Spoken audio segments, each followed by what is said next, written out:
Right details చూస్తే గౌతమ్ అదానీపై అమెరికాలో లంచం కేసు నమోదైంది. $265 మిలియన్ లంచం కేసులో అదానీ మేనల్లుడు సాగర్ అదానీపై ఆరోపణలు వెల్లువెత్తుతున్నాయి. ప్రపంచంలోనే అతిపెద్ద సోలార్ ఎనర్జీ స్కామ్ అని ఆరోపిస్తున్నారు.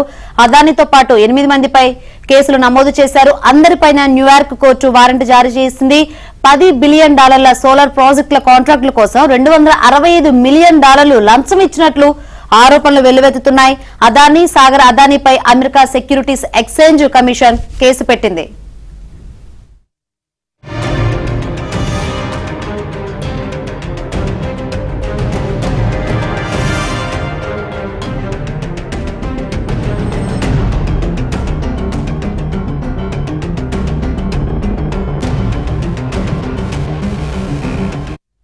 రైట్ గౌతమ్ అదానీపై అమెరికాలో లంచం కేసు నమోదైనట్లు కనిపిస్తుంది. ఇదే విషయం గురించి మరింత సమాచారం అందించేందుకు మా ఢిల్లీ బ్యూరో చీఫ్ కృష్ణారెడ్డి తెలుసుకుందాం. కృష్ణ, గౌతమ్ అదానీపై అమెరికాలో కేసు నమోదైనట్టు తెలుస్తుంది. ఏంటి దీనికి సంబంధించి అప్డేట్స్? శంకరి, గౌతమ్ అదానీ అదేవిధంగా ఆయన కుటుంబ సభ్యులు, ముఖ్యంగా ఆయన మేనల్లుడు సాగర్ అదానీ అమెరికాలో న్యూయార్క్ కోర్టులో ఏదైతే సోలార్ ఎనర్జీ కాంట్రాక్ట్ల కోసం లంచాలు ఇచ్చారన్న ఆరోపణలకు సంబంధించినటువంటి కేసులను ఎదుర్కొంటున్నారు. $265 మిలియన్ లంచం ద్వారా $10 బిలియన్ సోలార్ ప్రాజెక్టుల కాంట్రాక్ట్లు పొందినట్లుగా ఆరోపణలు ఉన్నాయి. ఈ కేసులో న్యూయార్క్ కోర్టు గౌతమ్ అదానీతో పాటు మరికొందరి పైన ఫెడరల్ వారెంట్లు కూడా జారీ చేసింది. America security exchange commission SEC, అదేవిధంగా న్యాయశాఖ డిపార్ట్మెంట్ ఆఫ్ జస్టిస్ న్యాయశాఖ ఈ కేసును పరిశీలిస్తూ అదానీ గ్రూప్ విదేశీ నిధుల ద్వారా భారత ప్రభుత్వ అధికారులకు లంచాలు ఇచ్చినట్లుగా ఆరోపణలు చేసింది. అదానీ గ్రూప్ అదేవిధంగా సాగర్ అదానీ ప్రపంచంలోనే అతిపెద్ద సోలార్ ఎనర్జీ స్కామ్ కి పాల్పడ్డారన్న ఆరోపణలు అయితే వినిపిస్తున్నాయి. ఈ క్రమంలో సాగర్ అదానీ కూడా ప్రాజెక్టుల కోసం అక్రమ లావాదేవీల్లో భాగమై ఉన్నట్లుగా ఆరోపణలు ఎదుర్కొంటున్నారు. అయితే ఈ ఆరోపణలు అదానీ గ్రూప్ తీవ్రంగా ఖండిస్తూ అవి రాజకీయ ప్రయోజనాల కోసం చేసినవి అని కూడా పేర్కొంది. అదానీ గ్రూప్ ఈ ఆరోపణలను న్యాయపరంగా ఎదుర్కొనేందుకు సిద్ధమని కూడా పేర్కొంది. ఈ కేసు మరింత సంక్లిష్టతను సంతరించుకుంటున్నటువంటి నేపథ్యంలో అమెరికా కోర్టు తదుపరి విచారణను కూడా నిర్వహించనుంది. SEC అదేవిధంగా డిపార్ట్మెంట్ ఆఫ్ జస్టిస్ ఆధారాలతో మరిన్ని ప్రకటనలు కూడా విడుదల చేసే అవకాశం ఉన్నట్లుగా మనకు తెలుస్తుంది. నిజానికైతే శంకరి, ఈ కేసుకు సంబంధించి ఏదైతే అమెరికా అధికారులు గౌతమ్ అదానీ గ్రూప్ పైన ఈ యొక్క అవినీతి ఆరోపణలపై దర్యాప్తు చేస్తున్నారో, ఈ కేసు అదానీ గ్రూప్ ఆ సంస్థకు చెందినటువంటి వ్యక్తులు భారతీయ అధికారులకు లంచాలు ఇచ్చి ఈ ఎనర్జీ ప్రాజెక్టుల పైన అనుకూలమైనటువంటి సదుపాయాలు పొందినట్లుగా ఆరోపణలు ఉన్నాయి. ఈ దర్యాప్తును అమెరికా న్యాయశాఖ అదేవిధంగా సెక్యూరిటీస్ ఆఫ్ ఎక్స్చేంజ్ కమిషన్ కొనసాగిస్తుంది. ఈ కేసులో మరో సంస్థ, భారతీయ పునరుత్పత్తి శక్తి సంస్థ అయినటువంటి అల్జార్ పవర్ గ్లోబల్ కూడా దర్యాప్తుకు లోనవుతుంది. ఈ సంస్థ కూడా అలాంటి లావాదేవీల్లో భాగమై ఉండొచ్చని భావిస్తున్నారు. అయితే ఇప్పటి వరకు కూడా అదానీ అదేవిధంగా ఆ సంస్థ పైన కూడా అధికారిక అభియోగాలు ఏవి నమోదు కాలేదన్నది అదానీ గ్రూప్ చెబుతున్నటువంటి మాట. అదానీ గ్రూప్ తమ సార్వత్రిక పాలనా నిబంధనలకు కట్టుబడి ఉంది, ఎటువంటి అక్రమాలకు పాల్పడలేదన్నది అదానీ గ్రూప్ చేసినటువంటి ప్రకటనలో ముఖ్యమైనటువంటి సారాంశం. ఈ కేసు నేపథ్యం చూస్తే శంకరి, 2023లో హిండెన్బర్గ్ రీసెర్చ్ నివేదికలు ఆర్థిక అక్రమాలు అదేవిధంగా స్టాక్ ధరలను తారుమారు చేసినట్లుగా ఆరోపణలు ప్రారంభమైంది. ఈ ఆరోపణలపైన అదానీ గ్రూప్ తీవ్రంగా ఖండించింది. అమెరికా మాత్రం ఈ యొక్క దర్యాప్తును ఇంకా కొనసాగుతుంది.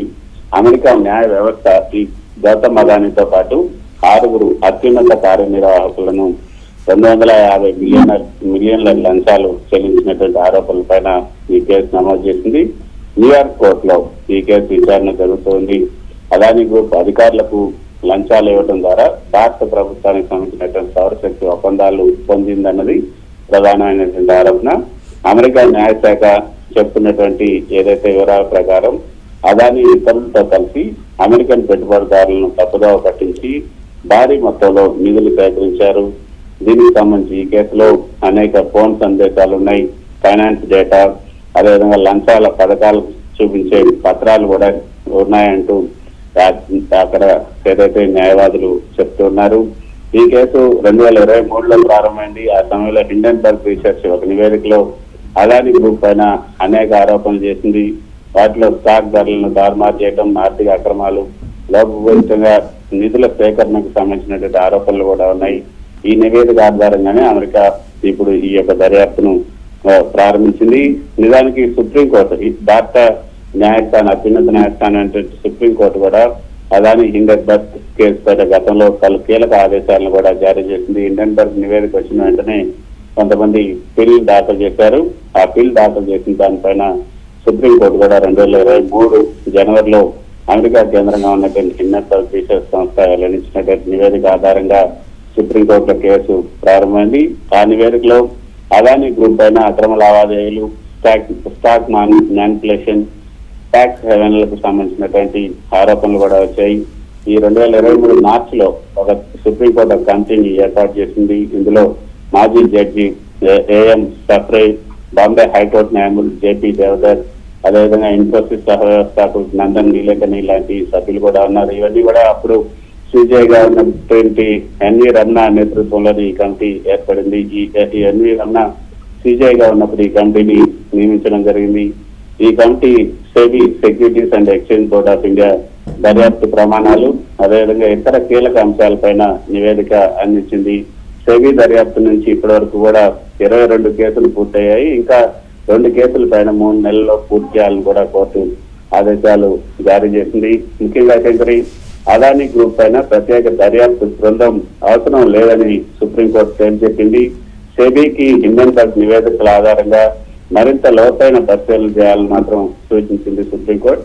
హిండెన్బర్గ్ నివేదికలు తీసుకుంటే మాత్రం ఆ యొక్క హిండెన్బర్గ్ నివేదికలు ఏవైతున్నాయో ఆ ఒక్క నివేదిక ఆధారంగానే చర్యలు తీసుకోవడం న్యాయసమ్మతం కాదు అని కూడా సుప్రీంకోర్టు అభిప్రాయపడింది. ఆ తర్వాత అదాని గ్రూప్ ఈ తీర్పు మీద హర్షం వ్యక్తం చేస్తూ సత్యమేవ వైద్యుడు అంటూ కూడా స్పందించింది. కానీ ఆ తర్వాత మనం చూస్తే ఈ యొక్క సెబీ చైర్మన్ పైన కొన్ని తీవ్రమైనటువంటి ఆరోపణలు వచ్చాయి. సెబీ చైర్మన్ కావాలనే తప్పుడు నివేదికలు ఇచ్చారు అంటూ హిండెన్బర్గ్ రీసెర్చ్, అదేవిధంగా కొన్ని రాజకీయ పార్టీలు కూడా సెబీ చైర్మన్ మాధవీపురి బుచ్పై తీవ్ర ఆరోపణలు చేశాయి. ప్రధానంగా ఆమెకి, అదేవిధంగా ఆమె భర్త ధవల్ బుచ్ కి అదాని గ్రూప్ సంబంధించినటువంటి ఆఫ్షోర్ ఎంట్రీలలో వాటాలు ఉన్నాయి అన్నది ప్రధానమైనటువంటి ఆరోపణలు. ఈ సంస్థలు అదాని గ్రూప్ పైన నిధుల దారి మళ్లింపుల్లో ప్రధాన పాత్ర పోషించాయన్న అభియోగాలు కూడా ఉన్నాయి. 2015లో సింగపూర్ లోని ఒక ఫండ్ ద్వారా ఇన్వెస్ట్మెంట్ జరిగింది. డాక్యుమెంట్స్ ద్వారా ఆరోపణలు వచ్చాయి. ఇది సెబీతో సంబంధం ఉన్నటువంటి ఒక పెద్ద స్వార్థం అంటూ కూడా విమర్శించారు. అయితే ప్రస్తుతం మరి ఈ కేసులో న్యూయార్క్ కోర్టులో ఉన్నటువంటి ఈ కేసును మరి అదాని గ్రూప్ ఎలా వేసుకుంటుంది, దీనిపైన ఏ విధంగా స్పందిస్తుందని కూడా చూడాల్సి ఉంటుంది. ఇదైతే అదాని గ్రూప్ కి ఒక పెద్ద చెబ్బ పెట్టని చెప్పచ్చు. Right. Thank you Krishna, thanks for updates.